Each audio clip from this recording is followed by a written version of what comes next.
Hello. Good morning बच्चों। मैं महिमा आपके सामने एक बार फिर उपस्थित हुई हूँ। जैसा कि आप समझ रहे हैं और जान रहे हैं कि हमने जो पिछली क्लास की थी उसमें मैं कारक विभक्तियों पे चली थी, राइट। और मैंने कारक विभक्तियाँ, जैसे ये आप देखिए, आपको ये नज़र आएगा कि मैंने आपको ये कारक विभक्तियाँ समझाई थी। और ये जो कारक विभक्तियाँ हैं, समझाते समझाते कारक विभक्ति करने के बाद बताया था कि कारक विभक्ति के साथ साथ हमारे पास उपपद कारक परिचय भी आता है। आज हम कारक विभक्तियों को समझाते समझाते, चिन्ह समझाते समझाते, मैंने आपको बताया था कि हाँ, हमारे पास उपपद कारक परिचय भी आता है। और उपपद क्या होता है कि कोई एक विशेष शब्द जब हमारे पास आता है और वो हमें, जैसे आपका बर्थडे होता है तो आप स्पेशल अपनी मम्मा को एक आदेश देते हैं, एक प्यार भरा आदेश देते हैं कि मुझे यही खाना चाहिए। तो इसी तरीके से ये जो उपपद विभक्तियाँ होती हैं, उपपद शब्द होते हैं, वो भी वाक्य बनाते समय हमें ये आदेश मिलता है कि अगर कोई शब्द हमारे मुताबिक होगा तो आपको वही विभक्ति लगानी है जो विभक्ति हम आदेश आपको करेंगे, राइट। तो जैसे मैंने आपको दो एग्जाम्पल दिए थे, घर के बाहर लड़कियां खेल रही हैं। अब के बाहर, के लिए वैसे अगर हम बात करें तो के लिए हमारा चिन्ह कौन सा लगना है? हमारा चिन्ह मैं बता चुकी हूँ पिछली क्लास में, तो एक बार फिर से बता रही हूँ। हमारा चिन्ह लगना है संबंध काके के, यानी षष्ठी विभक्ति लगनी है। लेकिन यहाँ पर षष्ठी विभक्ति नहीं लगेगी। क्यों? क्योंकि उन्होंने बाहर, बही, बही के लिए हमें आदेश दे दिया है कि जो चीज़ बही, जहाँ पर बही लगेगा वहाँ पर आप केवल पंचमी विभक्ति लगाना। इसलिए यहाँ पर यहाँ गृहात षष्ठी विभक्ति नहीं लगाई गई है, पंचमी विभक्ति लगाई गई है, राइट। आपको बात समझ आ गई बच्चों? अब कौन से शब्द हैं, आज मैं आपको समझाने जा रही हूँ कि कौन से शब्द हैं जो हमें आदेश देते हैं कि ये शब्द आ जाए तो आप जो पर्टिकुलर हम आपको बता रहे हैं वो वही विभक्ति आपको लगानी है। तो द्वितीय, अब जैसे आपको पता है सारी विभक्तियाँ होती है, प्रथमा विभक्ति में हमारा नहीं काम करता है, कोई भी द्वितीय विभक्ति से आता है। अब अगर हम बात करें द्वितीय विभक्ति में, द्वितीय विभक्ति में कुछ शब्द हैं जो वो शब्द आदेश देते हैं कि कुछ भी हो जाए, कोई भी चिन्ह लगा हुआ, लेकिन आपको मेरे लिए द्वितीय विभक्ति ही लगानी है, राइट। आपको बात समझ आई? जैसे धातुएं कौन सी होती हैं? बहुत होते हैं, ये मैं आपको आपके लेवल की ही बात बता रही हूँ। ऐसे बहुत सारे शब्द होते हैं, बहुत सारी धातु होती हैं, लेकिन मैं जो आज आपको बहुत सारे के बीच में नहीं लेके चलूँगी, केवल वही बताऊंगी जो आपके लेवल की हैं, राइट। जो धातुएं होती हैं, पट, गम, चल, जी, ये ऐसी धातुएं हैं कि ये अगर ये धातुएं आ जाए तो आपको द्वितीय विभक्ति ही लगानी है। ये हमें आदेश देती हैं धातुएं, राइट। ये उपपद विभक्ति आदेश देती है कि अगर ये धातु किसी भी वाक्य में आ जाती हैं तो आपको द्वितीय ही विभक्ति लगानी है, कोई और विभक्ति नहीं लगानी है, ओके। और जैसे आपके पास परितः, परितः का मतलब क्या होता है? चारों ओर, सर्वतः, सभी ओर, राइट। उभयतः, दोनों ओर, यानी डायरेक्शन बता रहे हैं, चारों ओर, सभी ओर, दोनों ओर। इनमें आप अगर ये आ जाते हैं शब्द परितः, सर्वतः, उभयतः, तो आपको द्वितीय विभक्ति का ही प्रयोग करना है। कोई और चिन्ह आ जाए तो हमें चिन्ह की तरफ ध्यान नहीं देना है।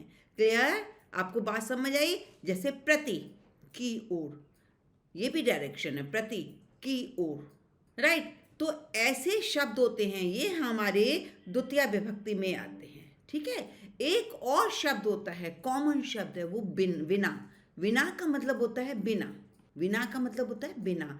बिना में हम द्वितीय विभक्ति का प्रयोग भी करते हैं और भी जब दूसरी विभक्तियों का प्रयोग करते हैं, चाहे आप द्वितीय विभक्ति का करो, तृतीय विभक्ति का करो या पंचमी विभक्ति का करो, तीन विभक्तियां लगती हैं। ये बिना, मैं अपनी मम्मी के बिना कहीं नहीं जाती हूँ, तो बिना, बिना के योग में अगर जहाँ पे बिना शब्द आ जाता है, बिना, बिना हिंदी शब्द है और संस्कृत में इसको बोलते हैं विना। जब विना शब्द आ जाता है तो हम द्वितीय विभक्ति भी लगा सकते हैं, एज यूजुअल जैसे मैंने द्वितीय विभक्ति में बताया है। अब और किस में, तृतीया में भी लगाते हैं और पंचमी में भी लगाते हैं। जब आएगा तो मैं आपको सामने सामने बताऊंगी।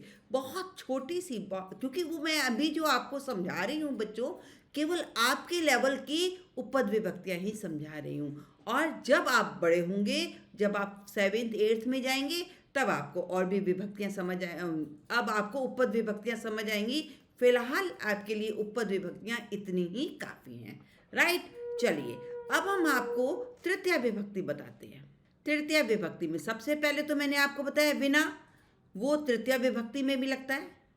मैंने सबसे आखिरी में बताया था, इधर भी मैं चलो आखिरी में ही आपको बताऊंगी ताकि आप एक ही लेवल से एक ही तरीके से सीख सकें। तृतीय विभक्ति है ना, तृतीय विभक्ति में सह और सकम। सह समम, मतलब सह का मतलब होता है साथ। मैं तुम्हारे साथ चलूंगी। मैं राम के साथ जा रही थी, सीता राम के साथ वन को गई। तो ये साथ के लिए अगर सह आ जाएगा तो तृतीय विभक्ति का होगा। समम का मतलब भी साथ होता है और साकम का मतलब भी साथ होता है, राइट। इन तीनों शब्दों में हम कौन सी विभक्ति का प्रयोग करेंगे? तीनों अगर शब्द, इनमें से कोई भी शब्द आ जाएगा तो तृतीय विभक्ति लगेगी। अंग विकार, अंग विकार का मतलब होता है अंग विकार। विकार मतलब होता है जिसके साथ वो चीज़ नहीं है, उसमें कोई न कोई कमी है। अंग विकार, जैसे हम कहते हैं कि वह पैर से चल नहीं सकता, तो इसमें पैर में अंग विकार है ना, पैर उसका काम नहीं कर रहा है, तो ये अंग विकार। जिस भी अंग में, शरीर के किसी भी पार्ट में अगर कोई काम नहीं कर रहा होता है तो उसमें हम तृतीय विभक्ति का प्रयोग करते हैं। क्लियर? एक हमारे पास आता है अलम। अलम का मतलब होता है बस, राइट, बस। तो एक जो अलम शब्द आता है बस, अलम कोलाहलेन, जैसे हम कहें अलम कोलाहलेन।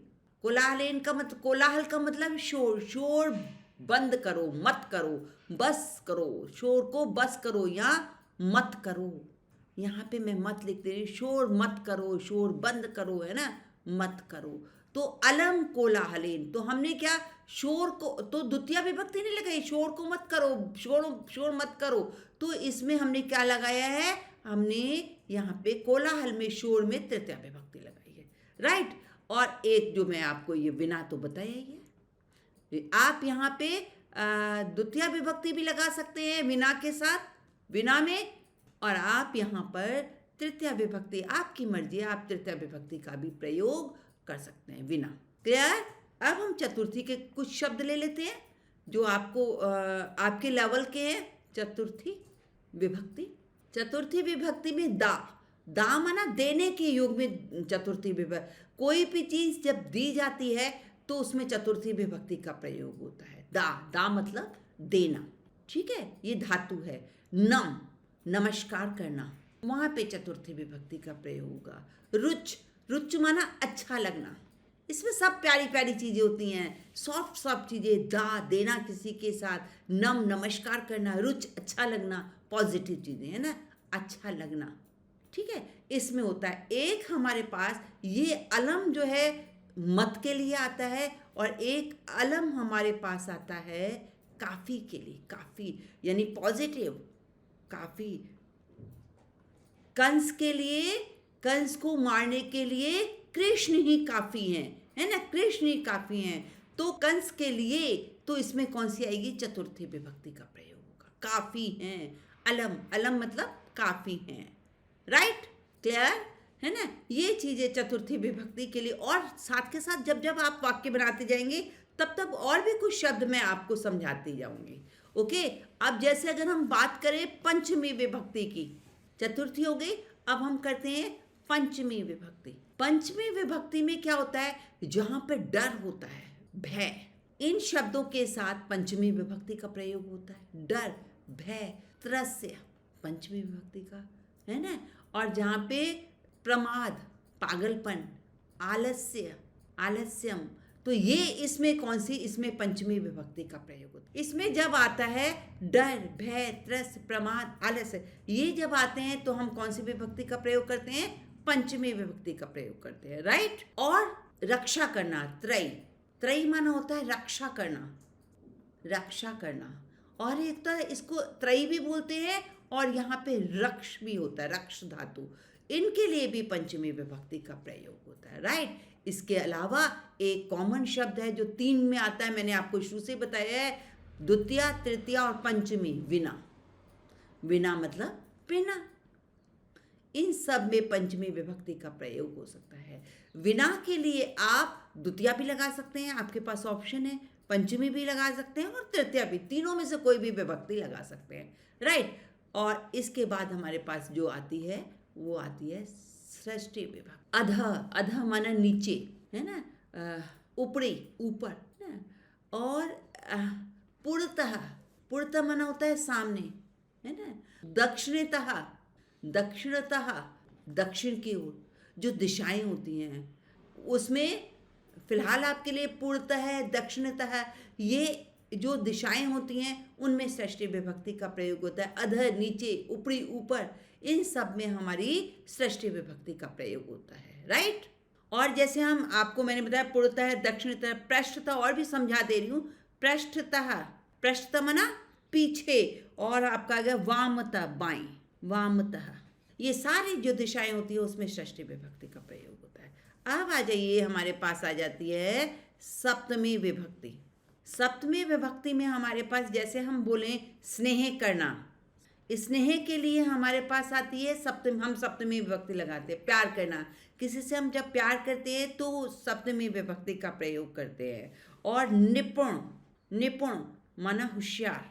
और आपका आ जाता है कुशल, कुशल माना भी, कुशल क्लेवर वाला कुशल नहीं बच्चों, जो गलत तरीके का क्लेवर होता है वो नहीं, कुशल जिसे हम बोले बहुत होशियार, निपुण, कुशल, वो सब एक। पटु, ये सारे शब्द एक ही शब्द है जो पॉजिटिव में जा रहे हैं, वो सारे शब्द कहलाते हैं पटु।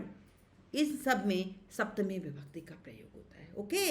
तो देखिए, अब मैं दोनों क्लासों की बात करती हूँ, जो मैंने पिछली क्लास दी थी और जो अब क्लास दे रही हूँ। देखो, मैंने पिछली क्लास में कारक परिचय समझाया था, जिसमें आपको ये कारक चिन्ह दिखाए थे, समझाए थे। फिर समझाते समझाते मैंने आपको बताया था कि हमारे पास इसके अलावा भी एक पार्ट है, वो उपपद विभक्ति है, और आज मैंने आपको उपपद विभक्तियाँ समझा दी। अब मैं इन दोनों के मिक्स आपको सेंटेंस देती हूँ और कुछ एक सेंटेंस हम करते हैं ताकि आप सीख सको कि इन चिन्हों का प्रयोग और इन उपपद विभक्तियों का प्रयोग किस तरीके से किया जाता है, राइट ना। आप जैसे कुछ सेंटेंस हम लिखते हैं, कुछ सेंटेंस लिखने के बाद हम बात करते हैं, हम बुक में से कुछ सेंटेंस उठाते हैं और सेंटेंस उठाकर हम लिखने की कोशिश करते हैं, और फिर इसके बाद हम आपको बताते हैं कि हम कैसे इन वाक्यों को करेंगे, ओके। जैसे वह गांव की ओर जाता है, राइट। दूसरा, विद्यालय के चारों ओर वृक्ष हैं। और जैसे हम तीसरा लिखते हैं, राम सीता के साथ वन गए, ओके। आगे चलते हैं, वह आँखों से अंधा है। महिला पढ़ने के लिए पुस्तकालय जाती है। अभी हम जो ले रहे हैं तृतीया विभक्ति तक ले रहे हैं, क्योंकि नेक्स्ट क्लास के में हम आपको आगे की विभक्तियाँ, आगे के उपपद विभक्तियाँ और सामान्य कारक विभक्तियाँ समझाएंगे, चतुर्थी, पंचमी, षष्ठी। क्यों? क्योंकि अगर हम सारी विभक्तियाँ एक ही में डाल देंगे, एक ही क्लास में डाल देंगे, तो आपके लिए कन्फ्यूज़न हो जाएगा। इसलिए मैं इस क्लास में केवल आपको द्वितीया और ही तृतीया ले रही हूँ और सामान्य कारक विभक्तियाँ ले रही हूँ, राइट। और इसके बाद हम आपको कहते हैं, बच्चे कक्षा में शोर करते हैं। 7 जैसे हम कह रहे हैं, पढ़ने के लिए मेहनत करनी चाहिए, ओके। ये वाक्य में आप हमने लिखे हैं अपने, लगता है कि हम करते हैं, और जैसे जैसे आप मेरे साथ करते चले जाएंगे आपको बात समझ आती जाएगी। जैसे सबसे पहले हम कर रहे हैं, वह गांव की ओर जाता है। अब देखिए, मुझे ये बताओ बच्चों कि ये जो हमने लिखा है, ये जो वाक्य है वो हमारा उपपद विभक्ति वाला वाक्य है या सामान्य विभक्ति वाला है, ये हमारा आप अपना सोचिए और दिमाग लगाइए। इसके बाद अब मैं आपको बता रही हूँ कि ये हमारा उपपद विभक्ति वाला वाक्य है। और मैंने आपको बताया था और की ओर, ये देखिए आप इधर देखो द्वितीय विभक्ति लगती है, ये देखिए प्रति की ओर, प्रति, तो ये हमारी कौन सी विभक्ति लगी हुई है? द्वितीय। तो हमारा वह गांव की ओर जाता है। अगर हम चिन्ह के हिसाब से देखें तो हमारे की में षष्ठी विभक्ति लगती है, लेकिन हम यहाँ पे षष्ठी विभक्ति नहीं लगाएंगे। क्यों नहीं लगाएंगे? क्योंकि यहाँ पे ओर लगा हुआ है। ओर के लिए हमें, ये ओर किसके लिए आया है? जाता के लिए तो नहीं आया है। ये ओर किस, वह के लिए भी नहीं आया है। ये ओर किसके लिए आया है? गांव की ओर, गांव के लिए आया है। तो इस गांव में हम द्वितीय विभक्ति का प्रयोग करेंगे। क्यों? क्योंकि उपपद विभक्ति हमें आदेश दे रही है कि जहां पे ओर आ जाएगा वहां पे द्वितीय विभक्ति का प्रयोग होगा। तो हम क्या करेंगे? सह जाता है, यानी पुल्लिंग है। पुल्लिंग है मतलब हम वह के लिए क्या लिखेंगे? सह ग्रामम। गांव को क्या बोलते हैं? ग्राम। और द्वितीय विभक्ति लगेगी ग्रामम। मैंने आपको बताया है इसमें ज़्यादातर म लग जाता है। ग्रामम, ज़्यादातर, 100% नहीं बच्चों, ज़्यादातर। तो हम क्या आएगा? ग्रामम। स ग्रामम जाता है, वह जाता है। प्रथम पुरुष एक वचन, स ग्रामम गच्छति। गम धातु है, स ग्रामम गच्छति। राइट। अब दूसरा देखिए, हम दूसरा कहते हैं विद्यालय के चारों ओर वृक्ष हैं। के चारों ओर, यहाँ ओर रह गया लिखने के लिए, है ना। विद्यालय के चारों ओर, चारों ओर, चारों ओर को क्या बोलते हैं? परितः। और आपने सीखा है, ये देखिए आपने क्या सीखा है? परितः। परितः मतलब चारों ओर, चारों ओर, परितः द्वितीय विभक्ति का प्रयोग होगा। और जबकि यहाँ पर कौन सी विभक्ति का प्रयोग होना चाहिए? के है, षष्ठी विभक्ति का प्रयोग होना चाहिए। लेकिन यहाँ पे चारों ओर किसके? वृक्ष के भी नहीं है। चारों ओर किसके? विद्यालय के। तो विद्यालय में कौन सी विभक्ति? अगर हम विद्यालय के है तो षष्ठी विभक्ति लगाते, लेकिन चारों ओर है, उपपद विभक्ति लग गई, इसलिए हम यहाँ पर द्वितीय विभक्ति का प्रयोग करेंगे। और चारों ओर का मतलब परितः होता है, और परितः के लिए द्वितीय विभक्ति का प्रयोग होता है। तो विद्यालयम परितः, है ना, चाके चारों ओर वृक्ष हैं, वृक्ष हैं बहुवचन है, यानी एक वृक्ष नहीं है, बहुत सारे वृक्ष हैं। तो वृक्ष का बहुवचन क्या होगा? जैसे बालक का बालका, बालकौ बालकाः, ऐसे वृक्ष का वृक्ष है, वृक्षो वृक्षः। क्यों हमने बालक और वृक्ष को एक साथ लिया? क्योंकि वृक्ष में भी वृक्ष और बालक जो है दोनों अकारांत है। नेक्स्ट क्लास में मैं अकारांत और आकारांत को समझाऊंगी, क्योंकि दोनों एक ही फैमिली से हैं। एक ही फैमिली से होने के कारण ये एक ही तरीके से कदम करेंगे, ये एक ही तरीके से रूप चलेंगे। तो जैसे बालका बालकौ बालकाः, ऐसे वृक्षः वृक्षो वृक्षः। तो ये आ जाएगा वृक्षः सन्ति, हैं बहुवचन है, अस्ति स्तः सन्ति। आपको बच्चों रूप जरूर याद करने पड़ेंगे। रूप याद किए बिना काम नहीं चलता है। मैं वैसे बच्चों को रूप याद करने के लिए बोलती हूँ, पर इसके साथ साथ एक शब्द और, एक वाक्य और बोलती हूँ कि आप अगर प्रैक्टिस करेंगे तो आप प्रैक्टिस करते जाइए, शब्दों को, रूपों को देखते जाइए कि इसमें कौन बहुवचन क्या लग रहा है, इसमें द्विवचन क्या बनेगा, इसका एक वचन क्या बनेगा। आपको ऑटोमेटिकली याद होते चले जाएंगे, तब आपको रूप याद नहीं करने पड़ेंगे। प्रैक्टिस करेंगे तो रूप याद नहीं करने पड़ेंगे।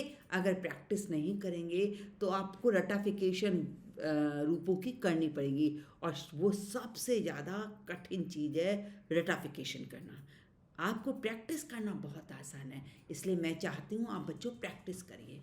राइट, चलिए आगे चलते हैं। थर्ड पे नेक्स्ट में हमारे पास आ जाएगा राम सीता के साथ वन गए। राम सीता के साथ, अब इसमें तक की ओर, यहाँ के साथ, साथ के लिए हमें पता है आपको कौन सी विभक्ति का प्रयोग होता है? सह। मैं आपको दिखा दे रही हूँ एक बारी, देखिए सह समम साकम, इसमें हम कौन सी विभक्ति का प्रयोग करते हैं? तृतीय विभक्ति का प्रयोग करते हैं। और यहाँ पर तृतीय विभक्ति कहाँ लगेगी? यहाँ पर लगेगी साथ किसके? सीता के। साथ राम नहीं, साथ राम नहीं है, साथ साथ किसके लिए आया? सीता के लिए।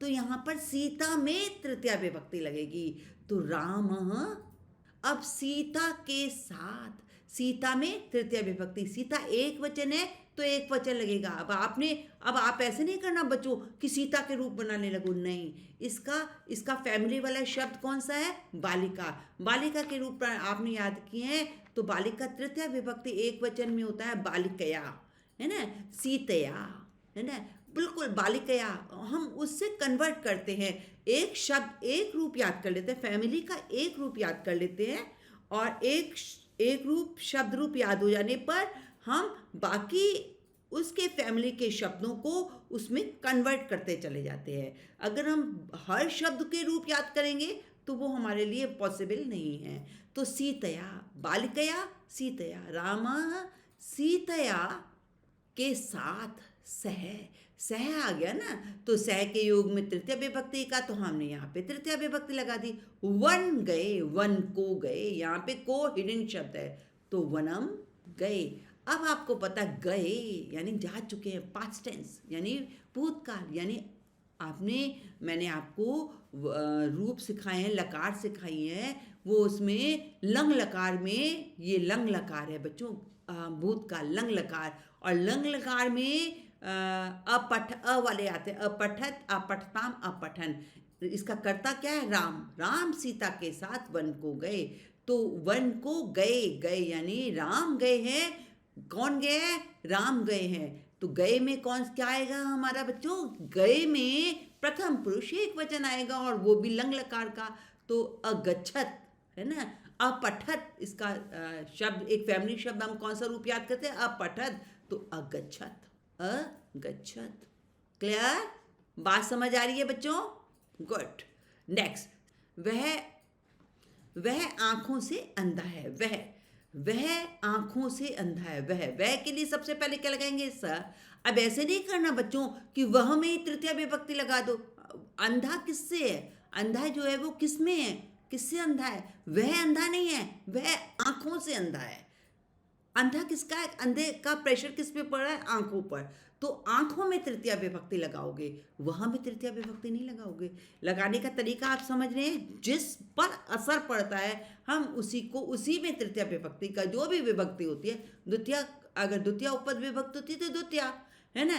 तो अंधा है, वह अंधा है कहाँ से? आंखों से। और स आंखें, नेत्रम। अब आंखों से अंधा है, नेत्रम। अब तृतीय विभक्ति लगानी है। अब आंखें हमारे पास कितनी होती है बच्चों? एक तो नहीं होती, दो होती है ना। तो एक आंख से नहीं है, बहुत सारी आंखें भी नहीं होती है। तो हमें द्विवचन लगाना है, तृतीय विभक्ति का द्विवचन लगाना है।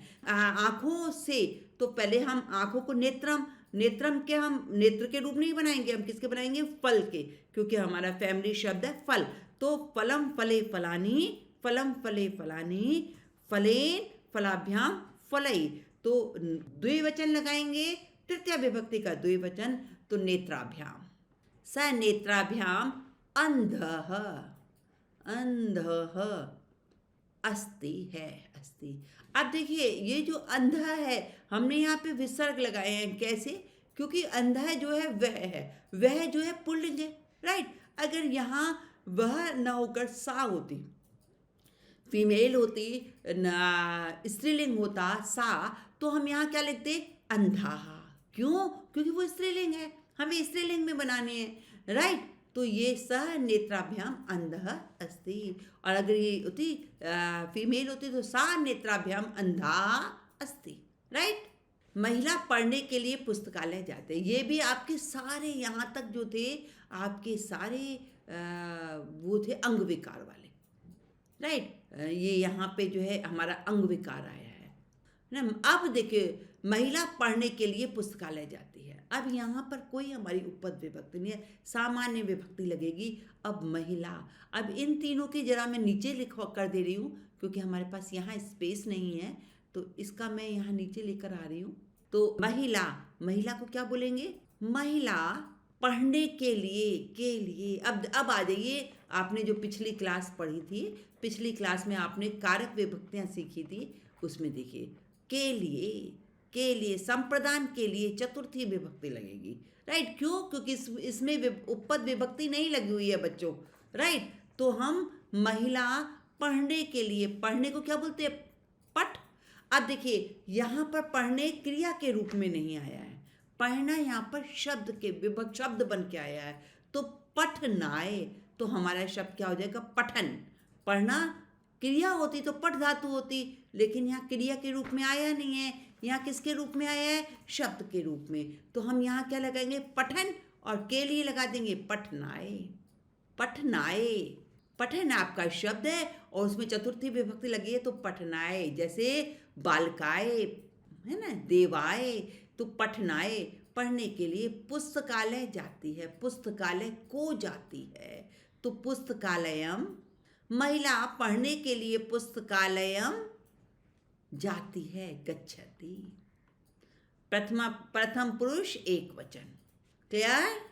समझ आ रहे हैं बच्चों? नेक्स्ट, बचे हुए दो और करते हैं। बच्चे कक्षा में शोर करते हैं, है ना, बच्चे बहुवचन। तो हमारा क्या बनेगा? बालः। बच्चे को क्या बोलते हैं? बाल। बालः बालौ बालः, बालकम बालकौ बालकम, बालकः बालकौ बालकः। तो ऐसे बालः बालौ बालः। तो हमारा क्या बनेगा? बालाः। कक्षा में शोर करते हैं, ये भी हमारे में कोई वो नहीं है, उपपद विभक्ति नहीं है। आप जरा देखिए, ये कक्षा में, कक्षा में, तो हमारा क्या लगेगा? कक्षा में। इधर ध्यान देते हैं हम, आ जाइए उपपद विभक्ति की तरफ। में अधिकरण, अधिकरण में पर, में पे या पर, तो में यानी सप्तमी विभक्ति। राइट, तो आपको अब आपको बताया बालाः कक्षा में। कक्षा को क्या बोलते हैं? कक्षा, और कक्षा स्त्रीलिंग है। राइट, कक्षा जिसके पीछे आ होता है वो स्त्रीलिंग होता है ना। तो कक्षा में अब हम कक्षा के रूप नहीं बनाएंगे, हम इसके समकक्ष, इसकी फैमिली का कौन सा शब्द है? कक्षा की फैमिली का शब्द हमने रूप याद करते हैं बालिका के। दो बालिकायाम, कक्षायाम, है ना। तो क्या बनेगा? बालिकायाम। सॉरी, ये तो कक्षा, हमें कक्षा के लिए लिखना है ना, तो हम क्या लिखेंगे? कक्षायाम, कक्षायाम। बालाः कक्षायाम शोर करते हैं। शोर को क्या बोलते हैं? कोलाहलम। को, शोर को करते हैं। इसमें भी को शब्द ज्यादातर छुपा हुआ होता है, हिडन होता है, उसका चिन्ह जो होता है हिडन होता है। तो कोलाहलम, कोलाहलम शोर करते हैं, शोर को करते हैं, कोलाहलम करते हैं। बहुवचन कुर्वन्ति, प्रथम पुरुष का बहुवचन है ये, तो प्रथम पुरुष का बहुवचन लगाएंगे कुर्वन्ति।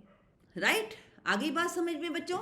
सेंटेंस को थोड़ा सा सही कर देने हैं। पढ़ने के लिए वह, या पढ़ने के लिए मैं मेहनत करती हूँ।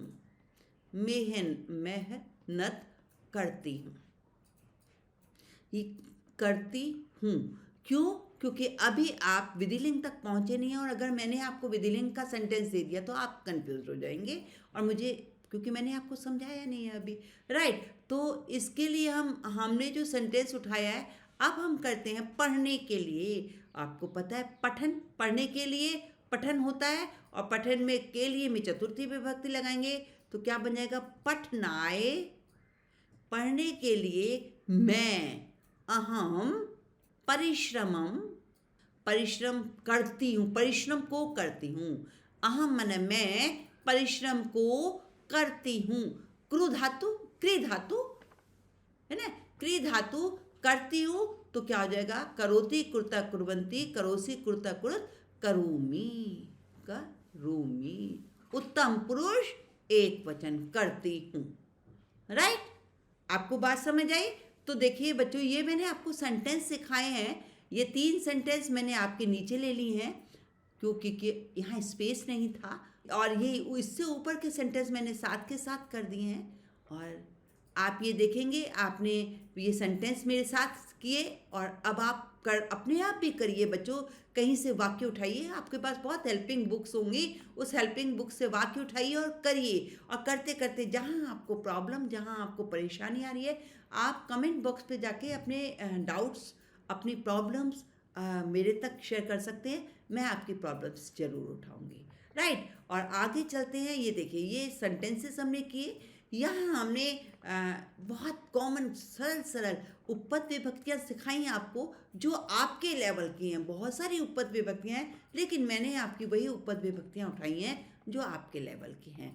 और इससे पहले मैंने पिछले क्लास में आपको यहाँ पे कारक सिखाए थे, और कारक आप अच्छी तरह से समझ गए होंगे। यानी अब आपने कारक सीख लिए, उपपद विभक्तियाँ सीख लिए। अब मैं आपको इनके प्रयोग करने के तरीके बताऊंगी कि एग्ज़ाम में किस किस किस किस प्रकार से कैसे कैसे क्वेश्चंस बन के आते हैं। नेक्स्ट क्लास में एक सिर्फ एग्जाम्पल की लूँगी, उदाहरण की लूँगी कि आपके पास क्वेश्चन कैसे बन के आता है।